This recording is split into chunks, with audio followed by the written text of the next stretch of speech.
अरे ओ चुरकी, का होगे बड़ उदास दिखत हस?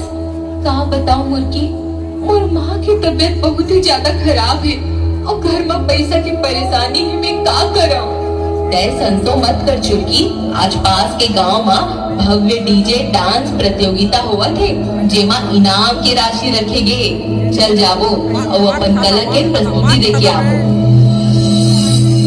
5, 4, 3, 2, 1